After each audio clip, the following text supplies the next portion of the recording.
Hello dear GATE aspirants, कैसे हैं आप सब। मैं डॉक्टर रवि गांधी आप सबका तहे दिल से स्वागत करता हूं हमारी इस कंट्रोल सिस्टम पाठशाला के लेक्चर नंबर 9 में। आज हम डिस्कस करेंगे गेट 2018 के इलेक्ट्रॉनिक्स एंड कम्युनिकेशन ब्रांच के कंट्रोल सिस्टम सब्जेक्ट के बारे में।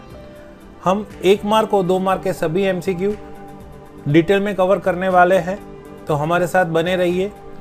एक अनाउंसमेंट मैंने लेक्चर नंबर 8 में करी है जो आप सबको पता ही होगी। अगर आप नए यूज़र हैं या तो पहली बार हमारे ये लेक्चर को व्यू कर रहे हैं तो नीचे डिस्क्रिप्शन में आपको लिंक मिल जाएंगे गेट 2019, गेट 2020 और गेट 2018 के प्रीवियस लेक्चर्स के।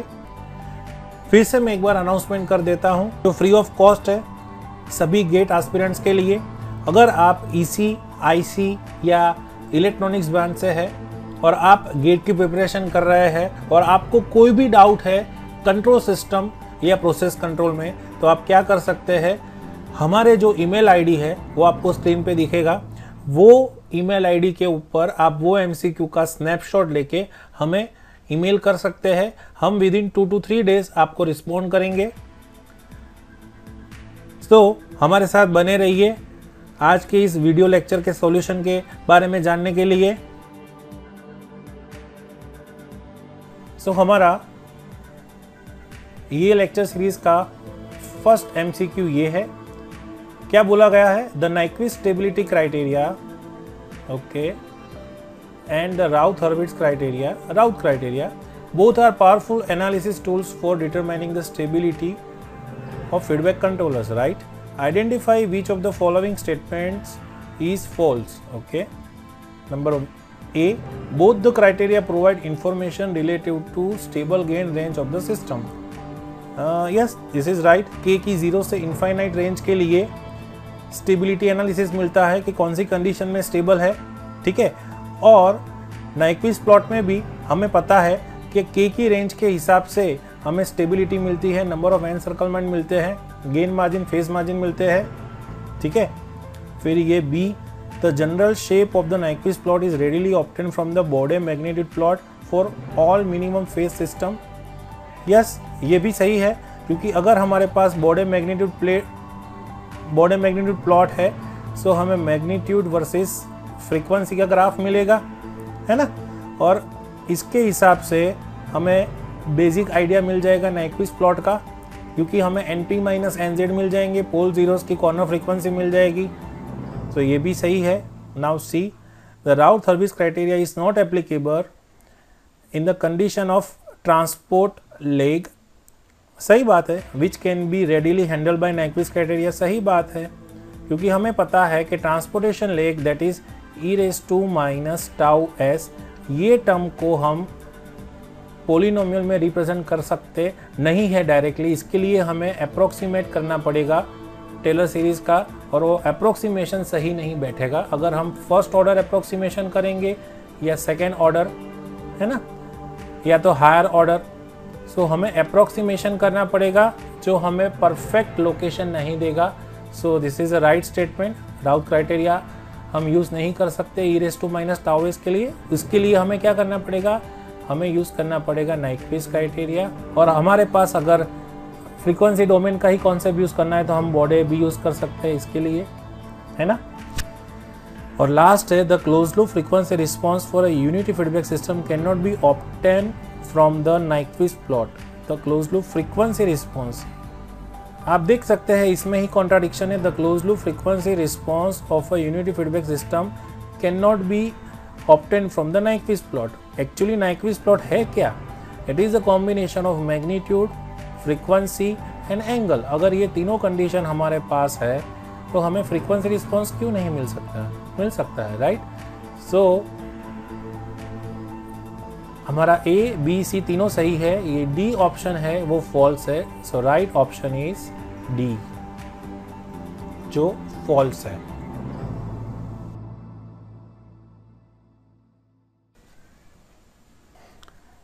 हमारा नेक्स्ट एमसीक्यू है, सेकेंड नंबर का एमसीक्यू। हमें बोला गया है consider P of S³ plus A2S² plus A1S plus A0 with all real coefficients. Okay, it is known that its derivative P dash S has no real roots. Okay, the number of real roots of P of S is. Okay, so आप इसे mathematics का fundamental use करके भी solve कर सकते हो, या तो एक basic using a generic control system knowledge आप इसे सॉल्व कर सकते हो। सबसे पहले आप कंसीडर करो कि डेल्टा एस कुछ कैरेक्टरिस्टिक इक्वेशन है ये P ऑफ S, और वो आपको दे के रखी है s³ plus a2s square plus a1s plus a0 equals to 0। अब ये सिस्टम का ऑर्डर जो है n वो हमारे पास 3 है। एडिशनली बोला गया है ये जो भी कोएफिशिएंट है ये सारे this all belongs to R, real coefficient है। अब नेक्स्ट बोला गया है कि इसका जो फर्स्ट डेरिवेटिव है P dash S that is 3s square plus 2a2s plus a1 है ना, हैज नो रियल रूट्स। मतलब क्या, आप अगर इसको इज इक्वल टू 0 करेंगे तो आपको जो भी रूट्स मिलेंगे, लेट्स से मैं ये जो नंबर ऑफ रूट्स है इसे मैं n डैश कहता हूँ, ये आपको मिल रहे हैं नॉन रियल। ठीक है, सो आपको क्या बोला गया है, the number of real roots of P of S। So ये बहुत ही स्वाभाविक है कि जो हमें नंबर ऑफ रियल रूट्स मिलेंगे, real roots P of S के, वो कितने होंगे, तो वो होंगे उसके ऑर्डर माइनस उसके फर्स्ट डेरिवेटिव के नॉन रियल रूट्स जितने। तो ये हमारे पास ऑर्डर कितना है 3 माइनस ये कितने हैं नॉन रियल 2, तो कितने बचे 1। तो ये जो रूट होगा वो डेफिनेटली रियल रूट होगा। ठीक है, सो हमें ये मिल रहा है, n बार हम बोल देते हैं 1। सो यहाँ पे this 1 is a right option.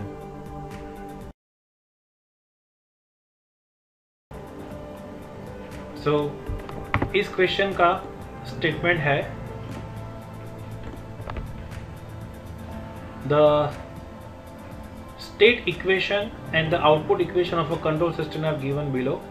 So this is kind of x dot is equal to ax plus bu, ये है state equation, and this is y is equal to cx plus du output equation. So हमें क्या find करना है, हमें find करना है transfer function of the system. So हमें ऑलरेडी पता है कि ये इंफॉर्मेशन के ऊपर से हमें ए मैट्रिक्स जो मिलेगा वो मिलेगा -4 -1.5 एंड 4 0। हमारा जो बी मैट्रिक्स है वो हमें मिलेगा 2 0, और जो हमारा सी मैट्रिक्स है वो हमें मिल रहा है 1.5 इंटू, और बाजू में है 0.625, और जो डी मैट्रिक्स है वो मिल रहा है 0। ठीक है, सो हमें ऑलरेडी पता है कि जो हमारा ट्रांसफर फंक्शन होगा वो होगा y of s upon u of s, और इसका हमारे पास डायरेक्ट फॉर्मूला है जिसे मैं स्टूडेंट्स को बोलता हूँ कबड्डी। आप याद रख सकते हैं, C SI minus A inverse into B kabaddi plus D। Now this D matrix is 0। हमारे पास C मैट्रिक्स दिया गया है वो है 1.5 एंड दिस इज 0.625, और जो SI माइनस A इनवर्स है वो हमें कैसे मिलेगा, तो सबसे पहले SI माइनस A फाइंड करना पड़ेगा। तो हमें SI माइनस A क्या मिलेगा, S प्लस 4 1.5, ये मिलेगा -4 एंड ये मिलेगा S, है ना, this is inverse into B। B क्या है, वो है 2 0 एंड प्लस D को तो 0 है। So this is 1.5 and 0.625 as it is. अब इसका हमें इनवर्स फाइंड करना है, तो हमें ऑलरेडी पता है एडजॉइंट फाइंड करना पड़ेगा, और मैंने पहले भी प्रीवियस लेक्चर्स में आपको बताया है कि व्हाट इज 2 क्रॉस 2 का adjoint. So that is interchanging of this diagonal term. So ये हो जाएगा S and S plus 4 and you change the sign of the off diagonal, so ये हो जाएगा -1.5 और ये हो जाएगा +4, और जो हमारा 2 0 है वो एज इट इज। तो ये एडजॉइंट हो गया, और नीचे आ जाएगा ये जो है इसका डिटर्मिनेंट, तो डिटर्मिनेंट क्या होगा, that is square plus 4s plus ये क्या होगा 6। ठीक है, तो अगर हम आगे देखें तो हमारा जो ट्रांसफ़र फंक्शन है t ऑफ s, उसका डिटर्मिनेंट हमें पता चल गया, that is square plus 4s plus 6।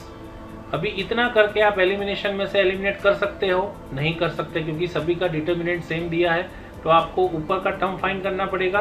ठीक है, सो आप पहले ये दोनों का मल्टीप्लिकेशन कीजिए, दिस टू, तो वो आपको क्या मिलेंगे, ये तो 1.5 इंटू 0.625, और ये दोनों का मल्टीप्लिकेशन करेंगे, सो this is 2 cross 2 and this is 2 cross 1, तो ये आपको क्या मिलने वाला है 2 क्रॉस 1, राइट। तो ये आपको क्या मिलेगा यहाँ पे 2s, और यहाँ पे आपको क्या मिलेगा 8। अब ये है 1 क्रॉस 2 और ये है 2 क्रॉस 1, तो ये दोनों का मल्टीप्लिकेशन करोगे आप तो आपको 1 क्रॉस 1 मिलेगा, मतलब कि हमें जो t ऑफ s मिलेगा वो मिलेगा 1.5 into 2s that is 3s plus 0.625 into 8, तो 0.625 इंटू 8 करोगे तो वो आपको तकरीबन 5 देगा, और डिनोमिनेटर में क्या है हमारे पास square plus 4s plus 6, so this is our right answer. So कौन सा सही आंसर है हमारा, this A, so A is the right answer.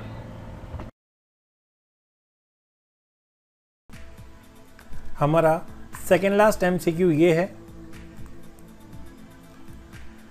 हमारा सेकेंड लास्ट MCQ मतलब कि क्वेश्चन नंबर 4 ये है, और हमें क्या बोला गया है, for a unity feedback control system with the forward path transfer function, okay, g of s h of s दिया है, यूनिटी फीडबैक है, सो हमारे पास h ऑफ s दिया है 1, the peak resonant magnitude mr of the close loop frequency response is 2, okay, mr is 2, the corresponding value of gain k, ठीक है, मतलब कि हमें जो फॉरवर्ड पाथ गेन k है वो फाइंड करना है 2 डेसिमल प्लेसेस की रेंज में, सच दैट ये सिस्टम का फ्रीक्वेंसी रिस्पॉन्स का जो रेजोनेंट पीक है वो हमें 2 मिले। सो हमें ऑलरेडी एक चीज़ पता है, वो ये है कि अगर जो रेजोनेंट मैग्नीट्यूड है इसे हम क्या बोलते हैं रेजोनेंट फ्रीक्वेंसी, और ये जो मैक्सिमम मैग्नीट्यूड है उससे हम बोलेंगे resonant peak. This is a magnitude versus frequency curve. अब हमें ये फाइंड करना है कि रेजोनेंट मैग्नीट्यूड या तो रेजोनेंट पीक अगर 2 है, ठीक है, सो उसके ऊपर हमारा जो फॉरवर्ड पाथ गेन k है उसकी वैल्यू क्या होगी। सो ये बहुत ही सिंपल है, हम कैसे फाइंड कर सकते हैं, हमें पता है कि ये सेकेंड ऑर्डर सिस्टम है, सो हम जो डेल्टा s फाइंड करेंगे, हम जो डेल्टा s फाइंड करेंगे वो हमें क्या देगा 1 plus g of s h of s equals to 0। So ये सेकेंड ऑर्डर स्टैंडर्ड इक्वेशन है, तो इसका मिलेगा square plus 2 zeta omega n s. तो ये हमारी स्टैंडर्ड इक्वेशन क्या मिलेगी, square plus 2 zeta omega n s plus omega square n equals to 0। Using this हमें स्टैंडर्ड इक्वेशन क्या मिलेगी, square plus 2s plus k equals to 0। So हम ये इक्वेशन को और ये इक्वेशन को कंपेयर करेंगे तो हमें पता है हमारा जो ओमेगा स्क्वायर n है वो हमें मिलेगा k। सो हमें ओमेगा n जो है वो मिलेगा रूट ऑफ k, और आगे हम देखें तो हमें इसके ऊपर से 2 zeta omega n that is root k equals to ये क्या मिलेगा 2, राइट। तो हमारा जो जीटा है that is 1 upon root k। तो ये हमें मिल गए टाइम डोमेन के specification omega N and zeta, और इसके ऊपर से अगर मुझे फ्रीक्वेंसी डोमेन स्पेसिफिकेशन चाहिए mr, सो उसका फॉर्मूला क्या है, mr equals to 1 upon 2 zeta into under root of 1 minus zeta square. So आपके पास ये 2 दिया है upon this is 2, what is zeta, zeta is 1/√k, so root के ऊपर स्क्वायर रूट, राइट, यहाँ पे आएगा स्क्वायर रूट। ठीक है, अगर आप दोनों साइड पे स्क्वायर करोगे तो ये आपको क्या देगा 4, यहाँ पे आपको मिलेगा k, है ना, और यहाँ पे मिलेगा आपको 4, और यहाँ पे स्क्वायर रूट चला जाएगा तो आएगा 1 - 1/k। आप इसको यहाँ पे एक्सटेंड करो तो ये आप सॉल्यूशन करोगे, इसका सॉल्व करोगे तो ये आपको क्या देगा 4 × 4 that is 16 equals to k² divided by k - 1। इसको और सॉल्व करेंगे तो ये हमें क्या देगा k² - 16k plus 16 equals to 0, और ये आप सेकेंड ऑर्डर इक्वेशन को सॉल्व करोगे तो आपको जो k मिलेगा that will be 14.92। So k equals to 14.92 is the right answer. k की ये वैल्यू के ऊपर हमारा जो MR है वो हमें 2 मिल रहा है। अब नाउ माय अनदर क्वेश्चन आपके लिए, आप कमेंट सेक्शन में बता सकते हैं कि हमें यहाँ पे k की एक दूसरी वैल्यू भी मिलेगी। ठीक है, सो वो वैल्यू हमारा राइट आंसर क्यों नहीं है, तो आपको मुझे कमेंट सेक्शन में ये बताना है। ठीक है, so friends, dear GATE aspirants, so चलते चलते हम पहुंच चुके हैं हमारे ये लेक्चर के आखिरी MCQ, that is question number 5, और ये बड़ा ही इंटरेस्टिंग MCQ है। ये आपके कई कॉन्सेप्ट भी क्लियर कर देगा। सो क्या बोला गया है, यहाँ पे body magnitude plot and body phase plot दिया गया है। This is the magnitude plot, okay, this is in dB and this is a phase plot, okay, of a stable transfer function, okay, ये in terms of polynomial में दिया गया है। Consider the negative unity feedback system, negative unity feedback system मतलब यहाँ पे दिख रहा है हमारे पास h of s जो है वो यूनिटी है, so h of s is 1 with gain के इन अ फीड फॉरवर्ड पाथ, या तो फॉरवर्ड पाथ, यस, गेन के इन अ फॉरवर्ड पाथ। ये हमारा प्लांट है, ये हमारा फॉरवर्ड पाथ गेन है, और ये हमारा यूनिटी फीडबैक है, यहाँ से जा रहा है, और इसको कंप्लीट करते हैं तो ये हमारा बन जाता है क्लोज लूप सिस्टम। अब आगे क्या बोला गया है, the close loop is stable for k less than k0। ठीक है, मतलब k0 से कम मैग्नीट्यूड रखते हैं अगर हम k का, for k less than k0 system, close loop system is stable, close loop system is stable, okay, ये कंडीशन देके रखी है। तो हमें क्या पूछा गया है, the maximum value of k0। So k0 की मैक्सिमम वैल्यू हम क्या लेंगे, maximum value of k0 such that system will remain stable, close loop system remain stable. अब आप बहुत ही इंटरेस्टिंग चीज एक देखोगे कि ये जो फेज प्लॉट है वो सपोज करते हैं ये पॉइंट पे -180 को इंटरसेक्ट करता है। ठीक है, सो आप बता सकते हैं ये पॉइंट पे हमें यहाँ पे जो फ्रीक्वेंसी मिली ये हमारी कौन सी फ्रीक्वेंसी होगी, this is phase crossover frequency. और आप देख सकते हैं ये पॉइंट के ऊपर हमें जो मिल रहा है ये मिल रहा है 0 dB गेन, तो ये जो फ्रीक्वेंसी है ये हमारी होगी gain crossover frequency. So by seeing this to frequency हमें क्या मिल रहा है, our gain crossover frequency is higher than phase crossover frequency. तो आप बता सकते हैं ये कंडीशन में हम क्या बोल सकते हैं, system is unstable. Yes, very good, मतलब कि आपको k की हायर रेंजेस मतलब मैक्सिमम वैल्यूज पे या तो ज़्यादातर k की रेंज में जो ये सिस्टम मिलेगी वो अनस्टेबल मिलेगी। सो हमें इसीलिए ये कंडीशन दे के रखी है कि k is less than k0 के ऊपर कोई स्पेसिफाइड कंडीशन के ऊपर ही ये क्लोज लूप सिस्टम स्टेबल मिलती है।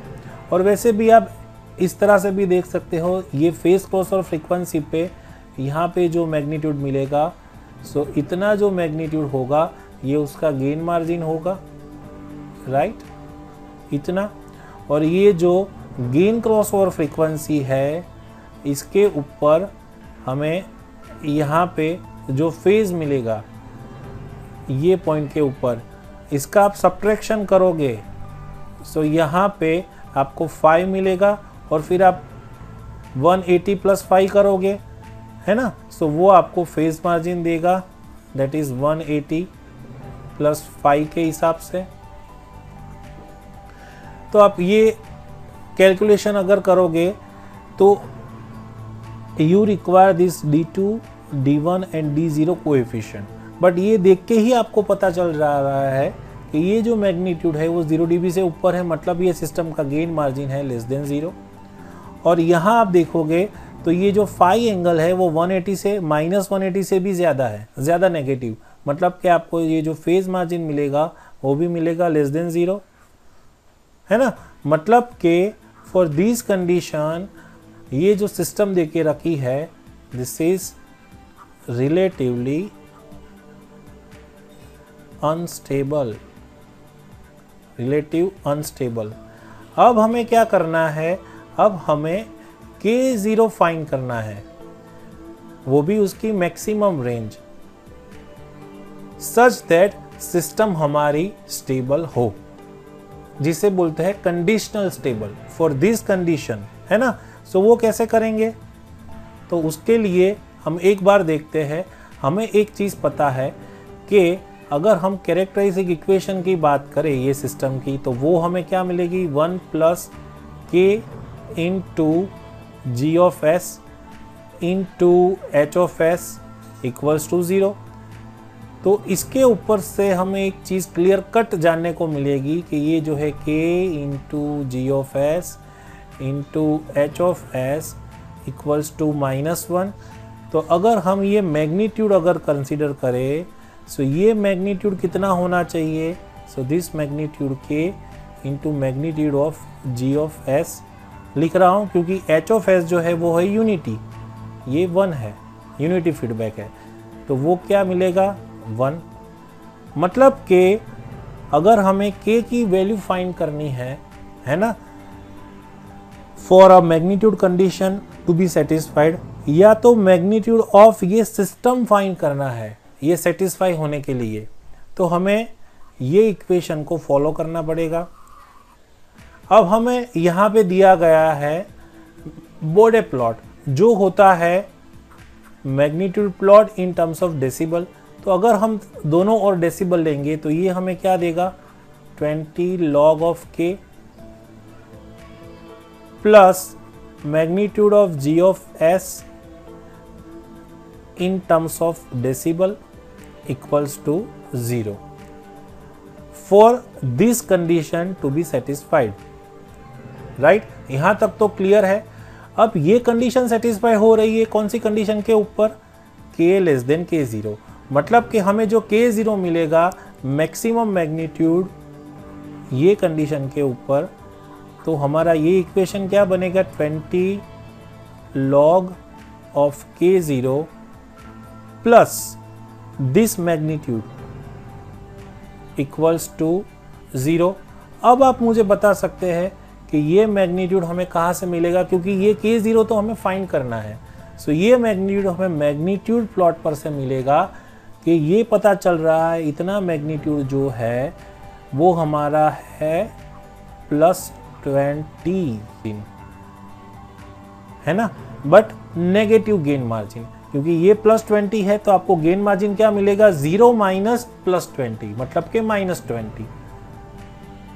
सो इसका गेन मार्जिन आपको -20 मिलेगा, बट ये जो डिफरेंस है ये +20 है। मतलब कि हम क्या कर सकते हैं, अगर ये सिस्टम का मैग्नीट्यूड ये पता चलेगा कि हमें ये मैग्नीट्यूड कितना सेट करना है ताकि ये कंडीशन फुलफिल हो और ये जो सिस्टम है वो कोई कंडीशनल स्टेबल हो, और हमें ऑलरेडी पता है कंडीशनल स्टेबल हमने कर दिया, मतलब कि ये कंडीशन है उसके ऊपर स्टेबल है। अब आप उससे वर्स्ट जाओगे आगे तो सिस्टम अनस्टेबल हो सकती है। अगर वही कंडीशन में मेंटेन रहोगे जीरो से दैट कंडीशन, तो आपकी सिस्टम स्टेबल रहेगी। सो ये magnitude for a safer side हम इतना कंसीडर कर सकते हैं 20। सो अगर 20 log of k0 is restricted to 20, then this is 0, and if I take this right side तो ये हो जाएगा log of k0 equals to -1। तो ये आपको देगा k0 equals to 10⁻⁻1, that is 0.1। मतलब कि ये हो गई इसकी मैक्सिमम वैल्यू k0 की, जिसके ऊपर सिस्टम हमें मिल रही है कंडीशनल स्टेबल। अगर इससे बढ़ाया जाए k0 की वैल्यू तो वो अनस्टेबल हो जाएगी। अगर इसके ही नीचे रखी जाए वैल्यू, मतलब कि k जो है वो लेस देन 0.1 मेंटेन किया जाए तो ही सिस्टम स्टेबल रहेगी। ठीक है, so k0 equals to 0.1 is the right answer for this MCQ। k0 is 0.1 और जो हमारा k है वो लेस देन 0.1 रहेगा। ठीक है।